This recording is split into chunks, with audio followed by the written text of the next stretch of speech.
Morning dear student, નમસ્તે. ગુજરાતીના online સેશનમાં આપ સૌનું સ્વાગત છે.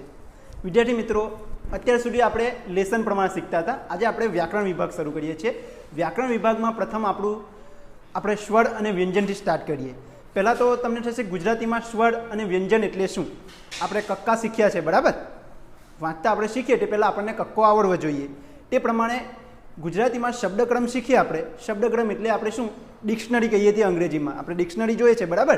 તો એ આલ્ફાબેટથી ઝેડ સુધીના શબ્દો આવે છે, બરાબર? જુદા જુદા. તો એમાં ક્રમવાઇઝ લખેલા હોય છે. પહેલાં એ આવે, એથી શરૂ થતા શબ્દો આવે, બીથી શરૂ થતા શબ્દો આવે, સીથી શરૂ થતા શબ્દો આવે. તમારી પાસે ડિક્શનરી હશે, એમાં તમે જોઈ શકો છો, બરાબર? એમાં ક્રમવાઇઝ શબ્દો આવે. આજે આપણે એવી રીતના ગુજરાતીમાં કેવી રીતના, ગુજરાતીના શબ્દકોશ કહેવાય. ડિક્શનરીને શું કહેવાય? શબ્દકોશ. આપણી પાસે શબ્દ ભંડોળ હોવો જોઈએ ને, બધા શબ્દોનો આપણને મિનિંગ ખબર હોવા જોઈએ. તો આ શબ્દની શરૂઆત ક્યાંથી થાય છે તે આપણે ગુજરાતીમાં શીખીશું. તેને શું કહેવાશે? શબ્દક્રમ. તો આજનો આપણો વિષય છે શબ્દક્રમ, બરાબર? તો શબ્દક્રમ જાણતા પહેલાં તમને સ્વર અને વ્યંજનની માહિતી હોવી જોઈએ. ગુજરાતીમાં પ્રથમ સ્વર આવે છે, બરાબર? સ્વર એટલે કેટલા સ્વર છે આપણા ગુજરાતીમાં? 11 સ્વર છે. જુઓ, અ, આ, ઈ, ઉ, ઋ, એ, ઐ, ઓ, ઔ, બરાબર? એવી રીતે આપણા વ્યંજન. પહેલાં સ્વર આવે, પછી વ્યંજન આવે. શબ્દકોશનો એક નિયમ છે કે પ્રથમ તમારે જો કોઈ અક્ષર આવે તો પહેલાં સ્વર આવે, ત્યાર પછી જ વ્યંજન આવે. તો પછી વ્યંજન કેટલા છે આપણા? ગણી જોઈએ આપણે. ક, ખ, ગ, ગ, ચ, છ, જ, ઝ, ટ, ઠ, ડ, ઢ, અણ, ટ, ઠ, ડ, ઢ, ન, પ, ફ, બ, ભ, મ, ય, ળ, લ, વ, શ, શ, શ, હળ, હ, અણ, ક્ષ, જ્ઞ, બરાબર? આ આપણા વ્યંજન થયા. હવે તમે વિચારશો, સર અહીંયા ક્ષ, જ્ઞ, ત્ર, શ્ર અહીંયા શું શા માટે લખ્યા? તો પહેલાં તો આપણો ક્ષ છે ને, ક્ષ એ શેનાથી બનેલો છે? ક અને સથી, બે જોડાક્ષરથી બનેલો છે. ક અને સથી. એવી રીતના જ્ઞ જ અને ગથી. અને ટ એમાં તો ત્રણનું ઉચ્ચારણ આવે છે એટલે ટ પછી આવશે. અને શ એ સ પછી આવશે, બરાબર? એટલે ખાસ ધ્યાન રાખવાનું છે, શબ્દક્રમમાં પ્રથમ શું આવશે? સ્વર આવશે, ત્યારબાદ વ્યંજન આવશે. ચાલો, તો પહેલાં આપણે જોઈએ, બરાબર? શબ્દક્રમમાં પહેલાં સ્વર આવશે. તો પહેલાં આપણા સ્વર જોઈએ આપણે. અ, આ, ઈ, ઉ, ઋ, એ, ઐ, ઓ, ઔ. આ બધા શું છે? સ્વરો છે, બરાબર? એનું આપણે ઉચ્ચારણ પ્રમાણે લીધા છે કે પહેલાં અથી શરૂ થતા શબ્દો આવશે, બરાબર? અથી શરૂ થતા શબ્દો આવશે. દાખલા તરીકે અજય, અંબર, બરાબર? અજયને અંબર આપેલું હોય તો પહેલું શું આવશે? અજય આવશે, પછી અંબર આવશે. શા માટે? કે પહેલાં અથી શરૂઆત થતા શબ્દો આવશે, પછી અમથી શરૂઆત થતા શબ્દો આવશે. એવી રીતના ક્રમવાઇઝ આ પેટર્ન ચાલતી જશે. દાખલા તરીકે પહેલો અ, પછી અમ, પછી અહ, પછી આ, આમ, આહા, ઈ, ઈમ, ઈહી, પછી મોટો ઈ. તેવી રીતના ઈમ, ઈહી, પછી નાનો ઉ, રસ્વવાળું કહીએ આપણે, તેને હસ્વ કહીએ. આપણે ગુજરાતી ભાષામાં આપણે આ હસ્વ, આ દીર્ઘ, બરાબર?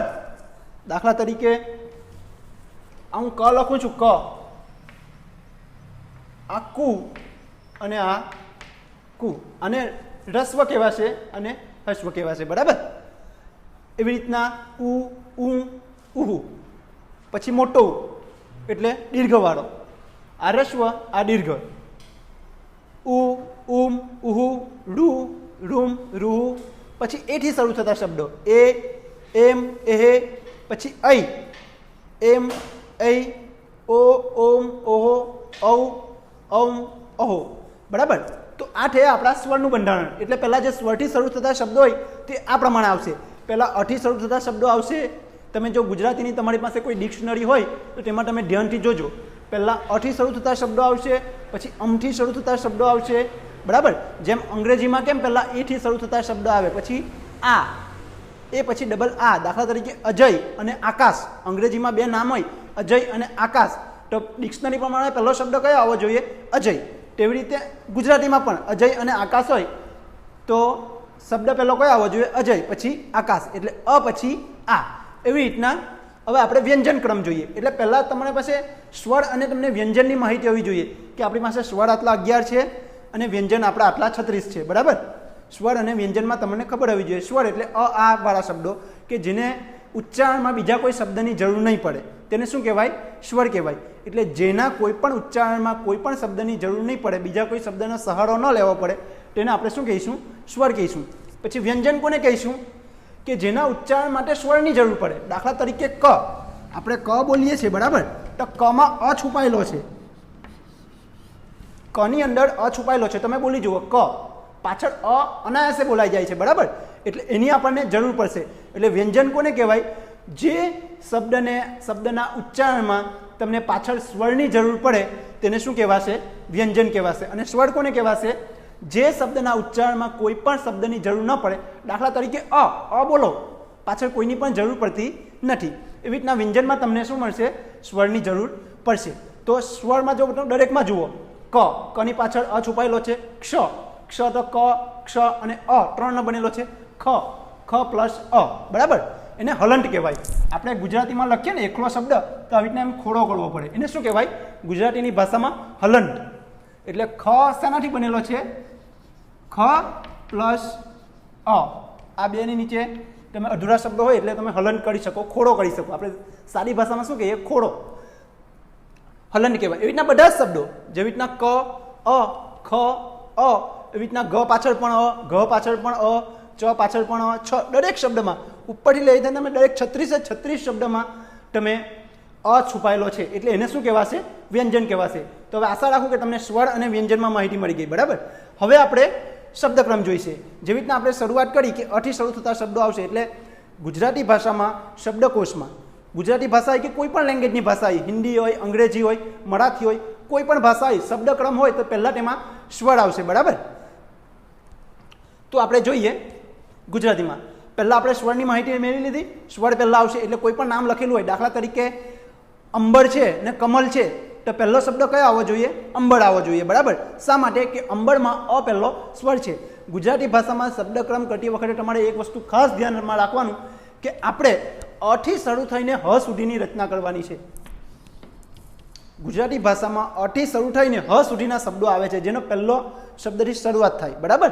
હવે તમે કહેશો કે સર આ શું લખ્યું છે? અંગ, ઝ, અણ. આનાથી શરૂઆત થતા ગુજરાતીમાં શબ્દ જ નથી. તમે ગુજરાતીનો કક્કો શીખ્યા હોય તો તેમાં અંગ આવે છે, આ શબ્દ. ઝ પણ આ પણ આવે છે બરાબર, અને અણ પણ આવે છે બરાબર. અણ અને અણ એ બેથી પણ શરૂઆત થતા ગુજરાતીમાં કોઈ શબ્દ જ નથી. તમે કોઈ શબ્દ સાંભળ્યું છે જે અથી અણથી સ્ટાર્ટ થતા બરાબર? જો ગુજરાતીમાં તમે કક્કો શીખ્યા હોય ને તો અણ આવતો હોય ને, અણ ને અણ, તો તમને એવું શીખવામાં આવ્યું છે ફેણનો અણો કે નળનો અણો. પહેલાં તો ન આવે છે પણ પાછળનો અક્ષરથી તમને શીખવામાં આવ્યું છે. એટલે અણ એ શબ્દથી શરૂઆત થતા કોઈ પણ શબ્દ ગુજરાતી ભાષામાં ન હોવાથી તેનો આપણે શબ્દક્રમમાં સમાવેશ કરતા નથી. ચાલો હવે આપણે જોઈએ. પહેલાં સ્વર આવશે, પછી વ્યંજનમાં પહેલો અક્ષર કયો આવશે? ક. પહેલાં દાખલા તરીકે આકાશ આપેલું છે અને કમલા આપેલું છે, તો આકાશ પહેલું આવશે, પછી કમલા આવશે. કમલા પછી કોઈ શબ્દ એવો આપેલો છે કે ખડિયો, તો ખડિયો આવશે બરાબર. પહેલાં આપેલું છે હરણ, કમળ ને ક્ષત્રિય, તો પહેલું કયું આવશે? તો પહેલું કમળ આવશે, પછી ક્ષત્રિય આવશે. શા માટે? કે ક્ષ છે ને એ ક અને શનો જોડાક્ષરથી બનેલો છે. ક્ષ શેનાથી બનેલો છે? ક અને શના જોડાક્ષરથી. જો તમે ક્ષ બોલો ને, ક્ષ, તો ક અને શનું ઉચ્ચારણ થાય છે બરાબર. તો ક પછી તરત શું આવશે? ક્ષ. શા માટે? કે તેની રચના ક અને સ થી બનેલી છે. એટલે મેં અહીંયા શું લખ્યો છે? ક્ષ અહીંયા નથી લખ્યો, પણ ક્યાં લખ્યો છે? અહીંયા લખ્યો છે. તમે કક્કાવાળીમાં ક્ષ છેલ્લે જ આવશે, એનું સ્થાન છેલ્લે જ આવશે બરાબર. ક્ષ, જ્ઞ એ બધાનું સ્થાન છેલ્લે જ આવશે. પણ આપણે અત્યારે શબ્દક્રમ શીખીએ છીએ એ વાત ખાસ ધ્યાન રાખજો બરાબર. શબ્દક્રમમાં જ ક્ષ ક પછી આવશે, એટલે એનું સ્થાન ક્યાં આવશે? ક પછી. ક, ક્ષ. શા માટે? ફરી એકવાર સમજાવી દઉં. ક્ષ એ ક અને શના જોડાક્ષરથી બનેલો છે, એટલા માટે ક્ષ અહીંયા આવશે. પછી ખ આવશે, પછી ગ આવશે, ઘ આવશે, ચ આવશે, છ આવશે, પછી જ આવશે, પછી જ્ઞ આવશે. હવે તમે કહેશો જ્ઞ અહીંયા કેમ લખ્યો? તો જ્ઞ પણ જ અને જ્ઞથી બનેલો છે. જુઓ, જ અને ગથી બરાબર. જ્ઞનું સ્થાન પણ જ પછી આવશે. એટલે શબ્દક્રમમાં ખાસ ધ્યાન આપજો કે તમને એવું આપેલું હોય કે ઠળિયો અને જ્ઞાની, તો પહેલો શબ્દ કયો આવવો જોઈએ? તો પહેલો શબ્દ જ્ઞાની આવવો જોઈએ બરાબર. રમકડા અને જ્ઞાન બે શબ્દ આપેલો હોય તો તમને એમ થશે કે જ્ઞ છેલ્લે આવશે, પણ ના, જ્ઞ એ ર કરતાં પહેલો આવશે. એટલે આના પછીના જેટલા શબ્દ આપેલા હોય ને, આના પછી જ્ઞ પછીના શબ્દો બરાબર, એ ભલે એના કરતાં પહેલાં હોય પણ પહેલું સ્થાન કોનું આવશે? જ્ઞનું આવશે. શા માટે? કેમ કે જ્ઞ એ જ અને ગના જોડાક્ષરથી બનેલો છે. ત્યાં પછી આવશે ઝ, ટ, ઠ, ડ, ઢ, અણ, ટ, પછી ટ આવશે. બરાબર, ત્રિપાઠીમાં ટ આવશે.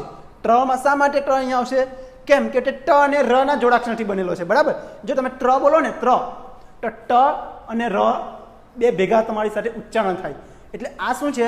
શબ્દક્રમ એ ઉચ્ચારણને આધારે રચાય છે. બરાબર, તમે જે કંઈ શબ્દ બોલો છો તેમાં તરત પછીના શબ્દ કયા આવશે એ તમારા ઉચ્ચારણને આધારે રચાય છે. તો ટ પછી શું આવશે? ટ્ર, પછી ઠ, ડ, ઢ, ન, પ, ફ, બ, ભ, મ, ય, ર, લ, વ, શ, પછી શ આવશે. બરાબર, શ્રેણી શબ્દ આપણે બોલીએ શ્રેણી, તો છે શ્રેણીનો શ્ર છે આ. બરાબર, પછી શ, હ, અણ.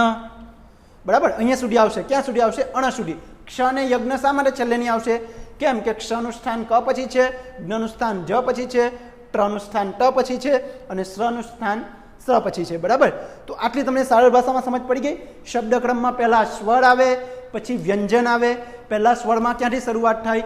અથી શરૂઆત થાય. પછી આવે, પછી આ આવે, પછી આમ આવે, પછી આહા આવે, પછી ઈ આવે, પછી ઈમ આવે, ઈહી, એવી રીતના ઉ, ઉમ, ઈહી. બરાબર, એ થઈ ગયું. પછી રૂ આવે, એ આવે, અય આવે, ઓ આવે. એટલે આ પ્રમાણે પેટર્ન ચાલશે. જો આ પ્રમાણે આ એમ આવશે, પહેલાં અમ, અહ, પછી આ, એવી રીતના આખી પેટર્ન ચાલશે. આ આપણા સ્વર છે બધા. આ બધા પ્રમાણે શબ્દ આવશે એટલે તમારે જોવાના. પહેલાં શબ્દ આપેલા છે તેમાં સ્વર છે કોઈ?